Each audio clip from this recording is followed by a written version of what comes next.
Alors, en 2025, on entend beaucoup parler d'une nouvelle stratégie russe en Europe. Une stratégie qui serait plus complexe, plus insidieuse.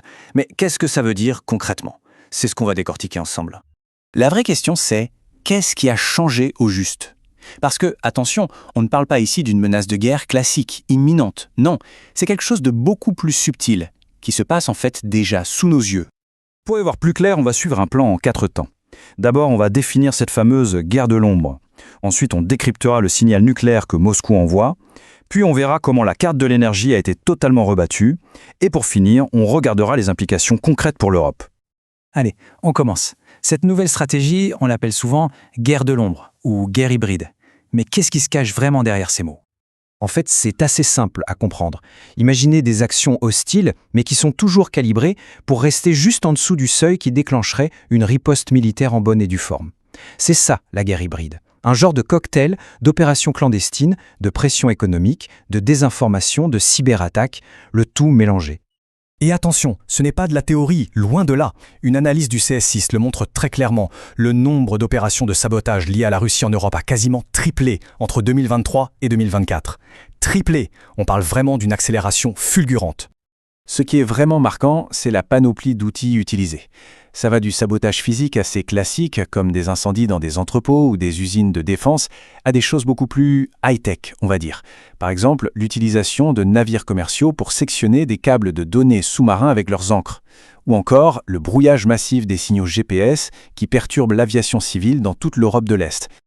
Et évidemment, les cibles ne sont pas choisies au hasard. On voit bien que ça se concentre sur les secteurs les plus névralgiques. Les transports, souvent liés à l'aide acheminée en Ukraine, les sites gouvernementaux et militaires, et bien sûr, les infrastructures critiques, tout ce qui fait tourner nos pays au quotidien, réseaux électriques, pipelines, etc. Le maître mot de toute cette stratégie, c'est la déniabilité. L'objectif, c'est de toujours pouvoir semer le doute. Est-ce que c'est un accident, un acte de malveillance isolé, une panne technique ? En rendant l'attribution très compliquée, le but est de paralyser une réponse ferme et unie de l'OTAN. Parce que l'article 5, la défense collective, il se déclenche face à une attaque armée claire, pas face à une série d'incidents ambigus. Bon, en parallèle de cette guerre de l'ombre, Moscou a aussi bougé ses pions sur un autre échiquier, celui du nucléaire. En 2024, la doctrine a été modifiée. Voyons ce que ça change. Là, c'est un vrai changement de logique. Avant 2024, pour simplifier, le nucléaire, c'était la toute dernière carte, à jouer uniquement si l'existence même de l'État était en jeu. Aujourd'hui, la nouvelle doctrine parle d'une menace critique pour la souveraineté. Vous voyez la différence? C'est un terme beaucoup plus large, bien plus flou et donc sujet à interprétation.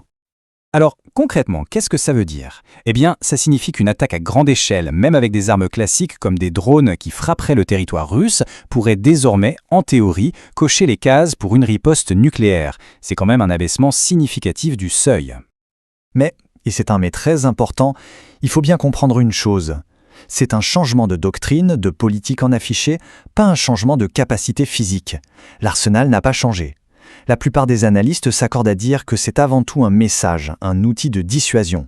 Le but, c'est de faire hésiter les Occidentaux à livrer les armements les plus sophistiqués à l'Ukraine.